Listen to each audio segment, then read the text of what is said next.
아무한테도 말하지 말거라. 침대에 누워 숨도 제대로 쉬지 못하던 시아버지가 떨리는 손으로 제 손을 붙잡았습니다. 그리고 그 순간 저는 깨달았습니다. 이 사람이 지금까지 모든 걸 지켜보고 있었다는 것을요. 저는 시아버지 장례식장에서 유언장을 들고 서 있었습니다. 주변에 모인 가족들의 얼굴은 기대와 욕심으로 가득했고 변호사가 봉투를 여는 순간 그들의 표정이 일그러지기 시작했습니다. 모든 재산을 며느리에게 상속한다. 그 말이 떨어지자 장례식장은 순식간에 아수라장이 되었습니다. 하지만 저는 알고 있었습니다.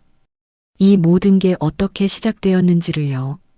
3년 전으로 돌아가야 합니다. 시집온 첫날부터 시아버지는 저를 사람 취급하지 않았습니다. 시골에서 왔다며? 글은 아나? 식탁에서 밥을 먹다 말고 던진 그 한마디에 숟가락을 쥔 제 손이 떨렸습니다. 남편은 고개를 숙인 채 아무 말도 하지 않았고 시어머니는 그저 한숨만 쉬셨습니다.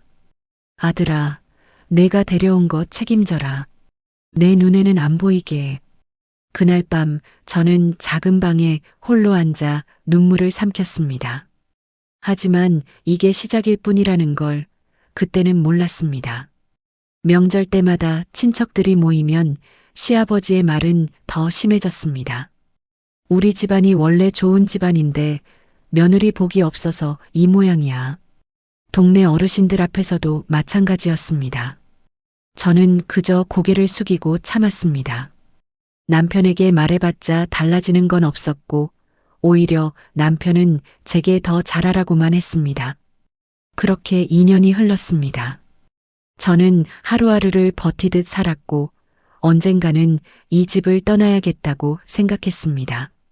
하지만 운명은 제가 예상하지 못한 방향으로 흘러갔습니다. 어느 날 새벽 시어머니의 비명소리에 잠에서 깼습니다. 여보, 정신 차려요. 황급히 안방으로 달려가니 시아버지가 바닥에 쓰러져 계셨습니다. 입에서는 거품이 나오고 있었고 눈은 반쯤 감긴 채 경련을 일으키고 계셨습니다.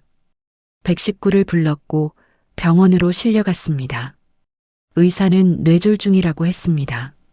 왼쪽 몸이 완전히 마비되었고 말도 할 수 없는 상태였습니다. 3개월은 지켜봐야 합니다. 회복 가능성은 솔직히 낮습니다. 병실 밖에서 남편과 시누이들이 모여 수군거렸습니다. 간병인 쓰는 게 나을 것 같아요. 돈이 얼마나 드는데. 일단 지켜보자. 엄마는 허리가 안 좋으시잖아. 그럼 누가 해? 모두의 시선이 저를 향했습니다. 그리고 시누이가 말했습니다. 올케가 하면 되잖아. 집에서 할 일도 없는데. 아무도 반대하지 않았습니다. 남편도 시어머니도 입을 다물고 있었습니다. 그날부터 저는 병원과 집을 오가며 시아버지를 돌보기 시작했습니다. 처음에는 의무감 때문이었습니다. 하지만 며칠이 지나자 묘한 감정이 생겼습니다. 침대에 누워 천장만 바라보는 시아버지의 눈에서 무언가 다른 빛이 보였습니다. 병실을 찾는 사람은 점점 줄어들었습니다. 남편은 일주일에 한 번, 시누이들은 보름에 한 번, 그나마도 10분 앉아 있다 가는 게 전부였습니다. 친척들은 아예 오지 않았습니다. 아버지, 정신 없으시죠? 그냥 푹 쉬세요. 남편은 핸드폰만 보다가 그렇게 말하고 나갔습니다. 시아버지의 눈에서 눈물이 한 줄기 흘러내렸습니다. 저는 그 눈물을 닦아드리며 생각했습니다. 이 사람도 외로운 거구나. 평생 가족들 위해 군림하며 살았지만 정작 쓰러지니 아무도 곁에 없구나. 그날 밤 저는 시아버지의 손을 잡고 앉아 있었습니다. 한 달이 지났습니다. 시아버지의 상태는 조금도 나아지지 않았습니다. 의사는 회복 가능성이 거의 없다고 했고 가족들은 장기 요양시설로 옮기는 걸 고려하기 시작했습니다. 형부, 이렇게 계속 병원비만 쓸 순 없잖아요. 아버지도 집에 계시고 싶으실 거야. 집에서 어떻게 돌봐? 현실적으로 생각해. 시누이들과 남편은 병실 밖에서 그런 이야기를 나눴습니다. 저는 그 대화를 듣고 있었습니다. 그날 밤 저는 시아버지의 몸을 닦아드리며 말했습니다. 아버지, 걱정 마세요. 제가 끝까지 돌봐드릴게요. 그 순간 시아버지의 손가락이 미세하게 떨렸습니다. 저는 깜짝 놀라 시아버지의 얼굴을 바라봤습니다. 눈이 저를 똑바로 보고 있었습니다. 처음으로 초점이 있는 눈이었습니다. 아버지, 제 말 들리세요? 다시 한번 손가락이 움직였습니다. 저는 급하게 의사를 불렀습니다. 하지만 의사가 왔을 때는 아무 반응이 없었습니다. 착각하신 것 같은데요. 무의식적인 경련일 수 있어요. 의사는 그렇게 말하고 나갔습니다. 하지만 저는 확신했습니다. 시아버지가 깨어나고 있다는 것을요. 그날부터 저는 더 열심히 간병했습니다. 하루 3번 몸을 닦아드렸고 밤새 뒤척이시면 붙잡고 진통제를 먹여드렸습니다. 말을 걸고 책을 읽어드렸습니다. 그리고 일주일 뒤 기적이 일어났습니다. 한밤중이었습니다. 병실에는 저와 시아버지만 있었습니다. 아버지, 물 드실래요? 제가 물컵을 들고 다가가는 순간 시아버지의 손이 제 손목을 잡았습니다. 그리고 떨리는 목소리로 말했습니다. 미안하다. 저는 그 자리에 얼어붙었습니다. 시아버지가 말을 한 겁니다. 의사는 불가능하다고 했는데 시아버지가 말을 하고 있었습니다. 아버지, 쉿, 조용히 해라. 시아버지는 제 손을 더 세게 잡았습니다. 아무한테도 말하지 말거라. 내가 깨어났다는 걸. 저는 이해할 수 없었습니다. 왜 숨겨야 하는지, 왜 가족들에게 말하면 안 되는지. 왜요? 가족들이 알아야. 알면 안 된다. 아직은. 시아버지의 눈빛이 단호했습니다. 그 눈빛에는 두려움과 결심이 동시에 담겨 있었습니다. 그날부터 저는 시아버지와 비밀을 공유하게 되었습니다. 낮에는 여전히 의식 없는 환자처럼 누워 계셨고 밤이 되면 저와 조용히 대화를 나눴습니다. 처음에는 짧은 단어만 주고받았지만 점점 회복되면서 문장이 길어졌습니다. 내가 얼마나 힘들었을지 안다. 괜찮아요, 아버지. 괜찮을 리 없지. 내가 너무 심하게 굴었어. 시아버지는 자신이 저에게 했던 말들을 하나하나 기억하고 있었습니다. 그리고 후회하고 있었습니다. 왜 그러셨어요? 제가 뭘 잘못했나요? 제 질문에 시아버지는 한참을 침묵했습니다. 내가 잘못한 게 아니야. 내가 잘못 살았어. 시아버지는 천천히 말했습니다. 평생 돈만 벌었어. 가족들한테 잘해주면 사랑받을 줄 알았지. 그런데 아니더라고. 돈 있을 땐 다들 웃으면서 찾아오는데 지금은 아무도 없잖아. 목소리가 떨렸습니다. 아들도 딸들도 심지어 내 동생들까지. 다들 내 돈만 바라봤어. 사람을 본 게 아니라. 저는 아무 말도 할 수 없었습니다. 그런데 너만 남았더라고. 내가 그렇게 못되게 굴었는데도 저는 그냥 고맙다. 진심으로. 그날 밤 시아버지는 처음으로 제 손을 두 손으로 꼭 잡았습니다. 며칠 뒤 저는 시아버지의 옷을 챙기다가 서랍에서 낡은 통장과 편지를 발견했습니다. 통장 잔고는 예상보다 훨씬 많았습니다. 그리고 편지 봉투에는 유언이라고 적혀 있었습니다.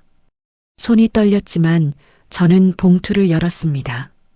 나는 평생 가족이라는 이름 아래 많은 것을 요구했다. 효도를, 존경을, 사랑을. 하지만 정작 내가 그들에게 준 것은 무엇이었나? 돈과 권위뿐이었다. 진짜 사랑은 없었다. 이 집안에서 가장 인간다운 사람은 너였다. 며느리 내가. 편지는 거기서 끝나 있었습니다. 완성되지 않은 문장들이었습니다. 저는 편지를 든 채 한참을 서 있었습니다. 그리고 시아버지를 바라봤습니다. 시아버지는 눈을 감고 계셨지만 눈물이 흘러내리고 있었습니다. 2주가 지났습니다. 시아버지는 이제 혼자 앉을 수 있을 정도로 회복되었지만 여전히 가족들 앞에서는 아무 반응도 하지 않았습니다. 그런데 그날 시누이들이 병실에 들어왔습니다. 올케 언니, 우리 좀 얘기할 수 있을까요? 복도로 나가자 큰 시누이가 말했습니다. 언니, 솔직히 말할게요. 아버지 요양원 보내려고요. 네, 그건 현실적으로 생각해야죠. 병원비도 만만치 않고 언니도 힘드시잖아요. 작은 시누이가 거들었습니다. 아버지 재산도 정리해야 하고요.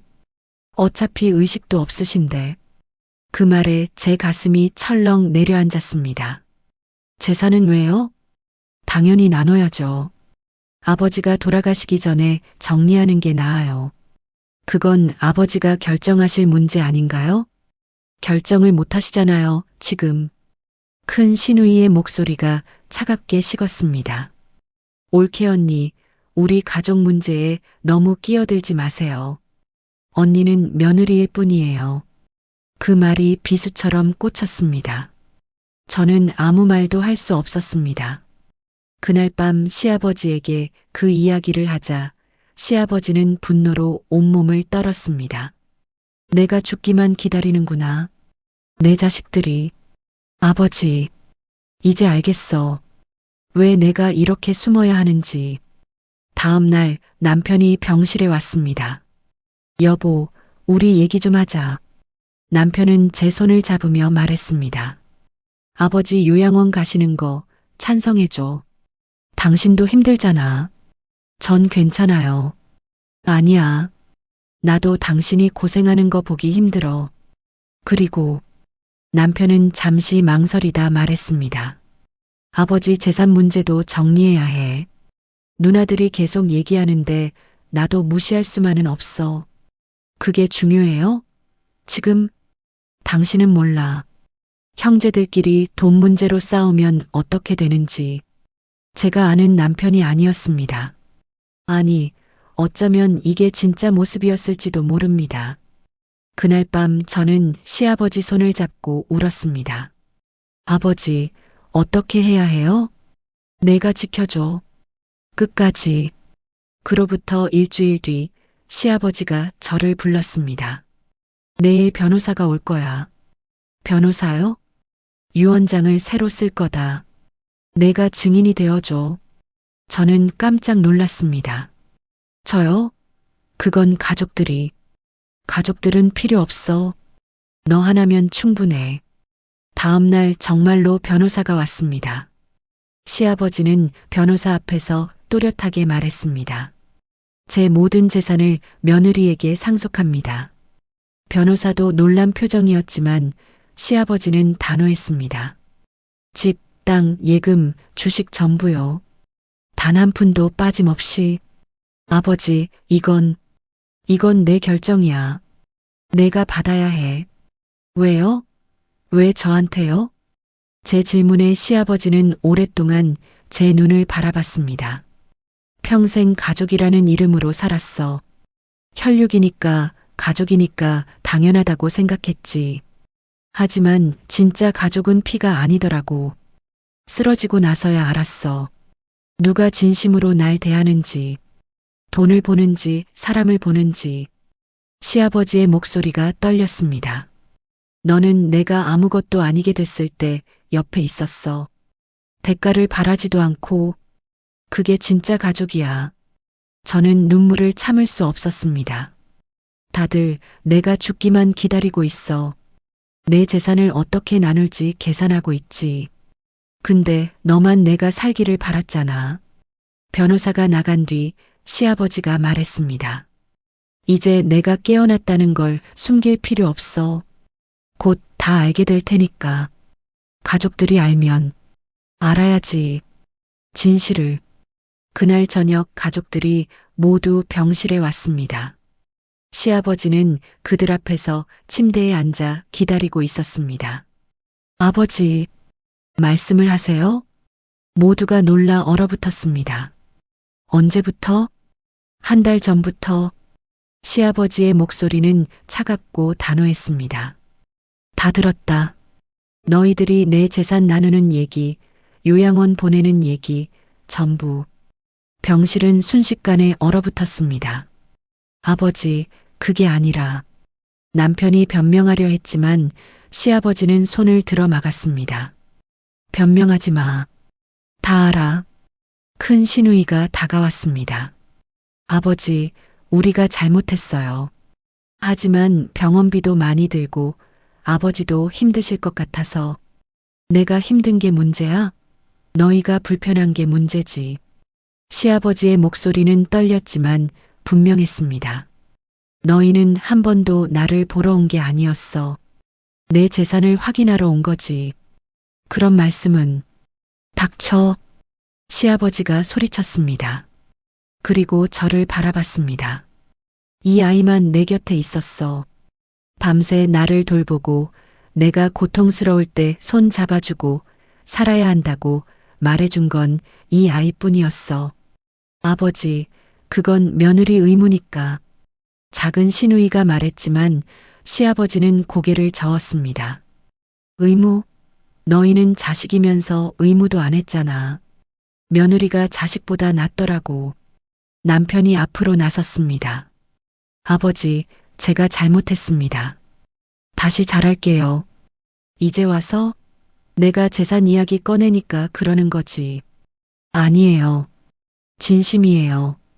진심은 평소에 보여주는 거야. 시아버지는 침대 옆 서랍을 열어 봉투를 꺼냈습니다. 여기 유언장이 있어. 내 변호사가 공증했고 법적 효력이 있지. 봉투를 보는 순간 모두의 눈빛이 변했습니다. 뭐라고 써 있는지 궁금하지? 아버지, 내 모든 재산을 며느리에게 상속한다. 정적이 흘렀습니다. 그리고 폭발했습니다. 그게 무슨 말씀이세요? 며느리한테요? 저희는 친자식인데. 아버지, 정신이 온전하세요? 시누이들이 소리쳤고 남편은 그 자리에 주저앉았습니다. 말도 안 돼. 이럴 순 없어. 왜 안 돼? 내 재산인데 내 마음대로 할 수 없어? 시아버지의 목소리는 더욱 단호해졌습니다. 너희는 가족이라는 이름만 달고 있었어. 진짜 가족은 이 아이였어. 그날 이후 가족들은 병실에 오지 않았습니다. 시아버지는 점점 회복되었고 석 달 뒤 퇴원했습니다. 저는 시아버지를 모시고 집으로 돌아왔습니다. 남편과는 결국 이혼했습니다. 그는 끝까지 유언장을 무효화하려 했지만 소용없었습니다. 법적으로 아무 문제가 없었으니까요. 시누이들은 연락조차 끊었습니다.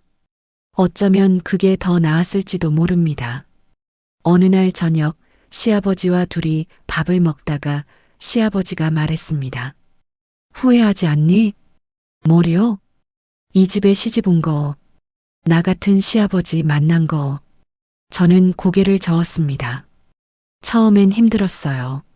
정말 도망가고 싶었죠. 미안하다. 하지만 지금은 후회 안 해요. 시아버지의 눈에 눈물이 고였습니다. 왜? 아버지가 진짜 사람이 됐으니까요. 그 말에 시아버지는 한참을 울었습니다.